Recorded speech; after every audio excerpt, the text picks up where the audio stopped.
All right, here we are in probably the most iconic TT venue, I'd say, with one of the most iconic TT riders, I'd say. For good reasons and bad reasons, I guess. Yeah, a bit of both. It's fair to say. Yeah. So we're in Craignabart. To be honest, I've never been in here. Have you?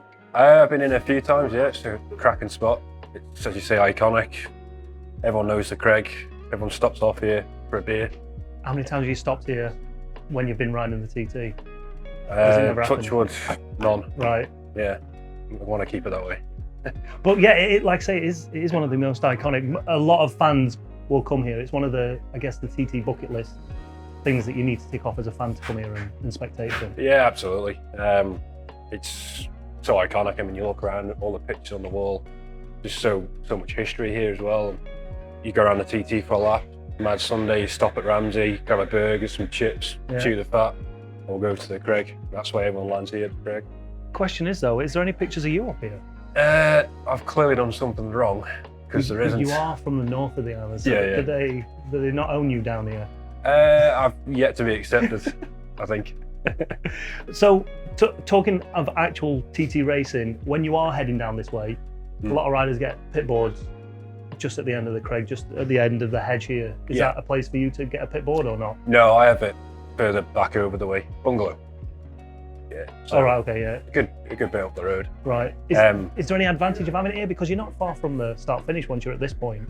There's not much you can do. Yeah, there's, I mean, it's still you can still lose time, but I just choose to have it way out of the way of everyone else's sort of pit boards. And I mean, it's great to see on race day, this hedge going out the exit is just awash with people.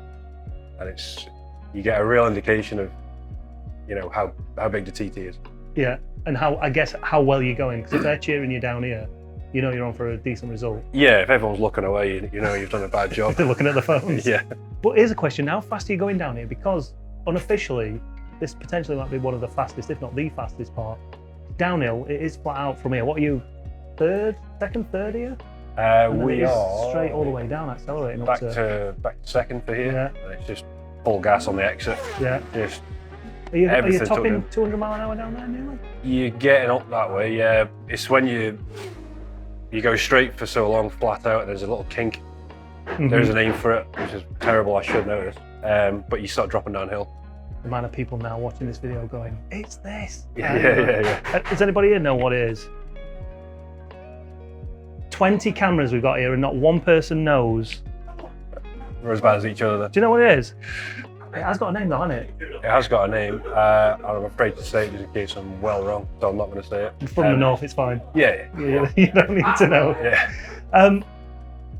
Let's talk Paget's. 8 years you've been with them? Is that right? I think so. Like part of the furniture? Yeah.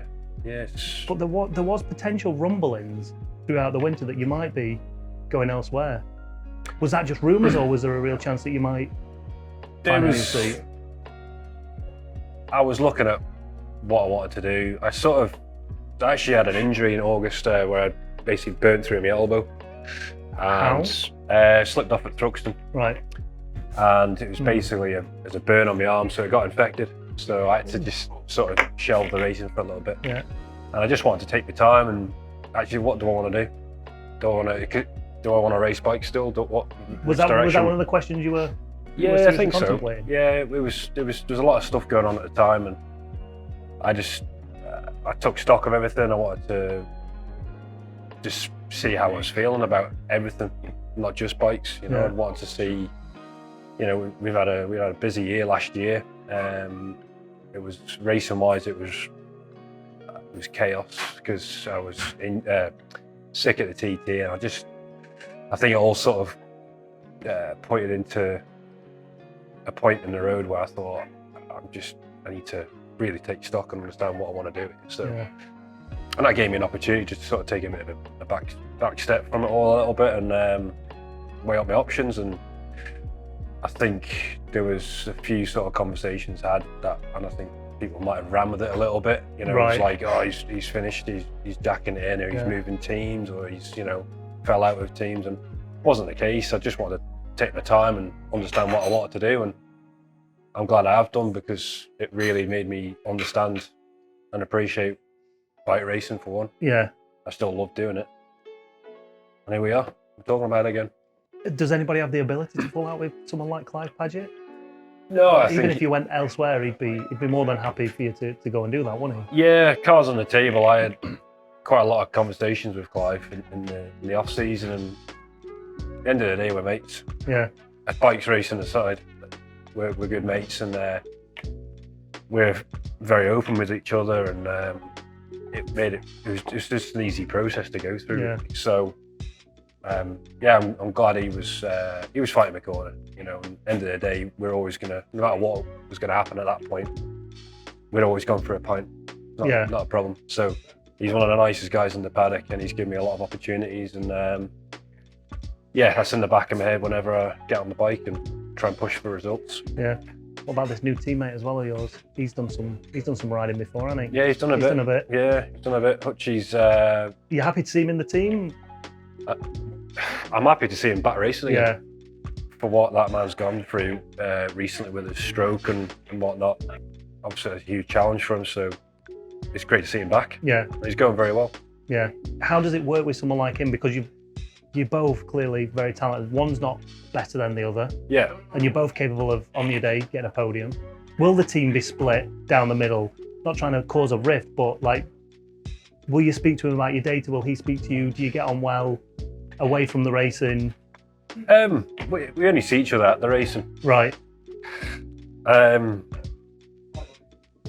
Data sharing, I suppose, is just. Or is that not something that happens at the TT? It doesn't really happen. Right. It's more a case of how's it gone for you. Yeah. And then that's it.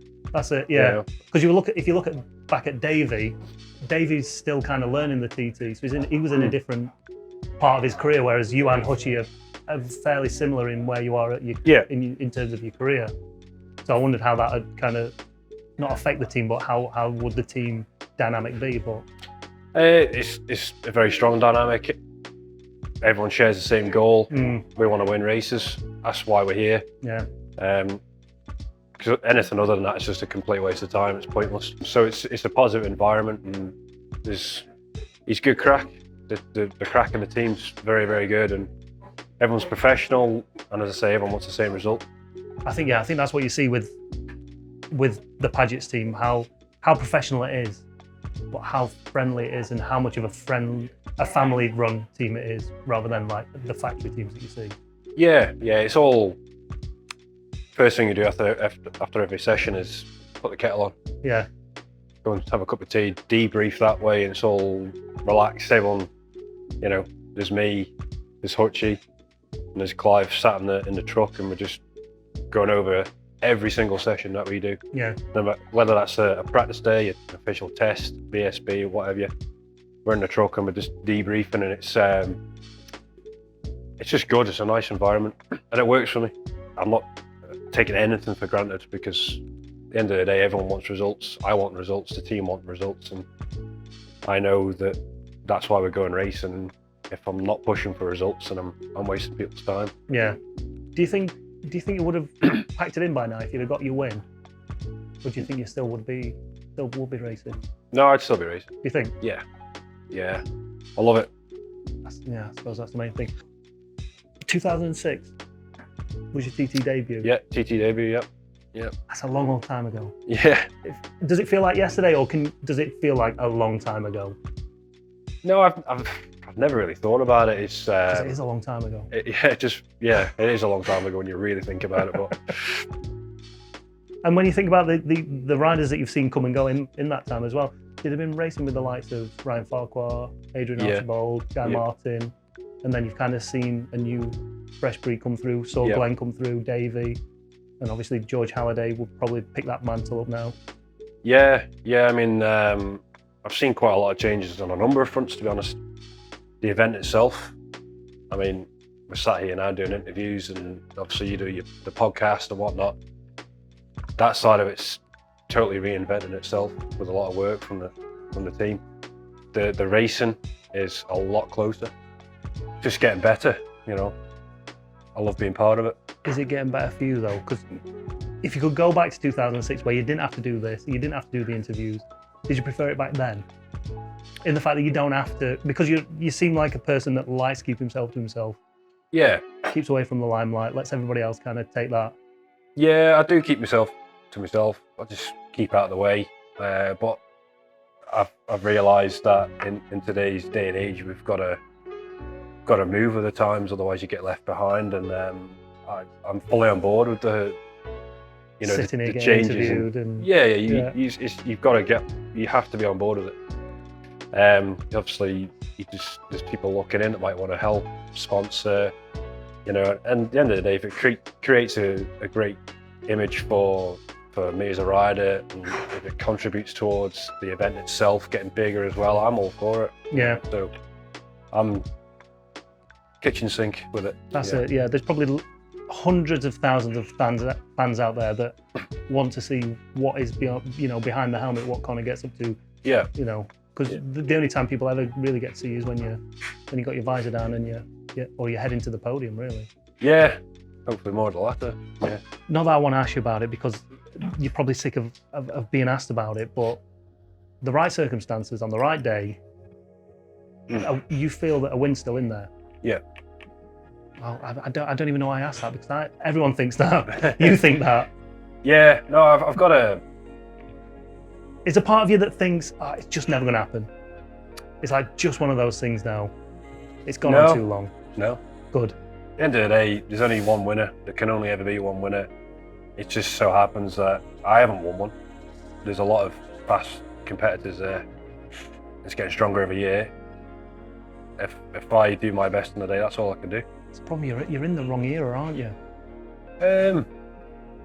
Now, especially nowadays. Moving Dean, with the times. Michael and Pete. Yeah, well, there's no doubt about it. The lads were fast last year. I mean, you'd be an idiot to think that it wasn't going to be fast. Yeah. But 22, we were on the podium twice. Yeah.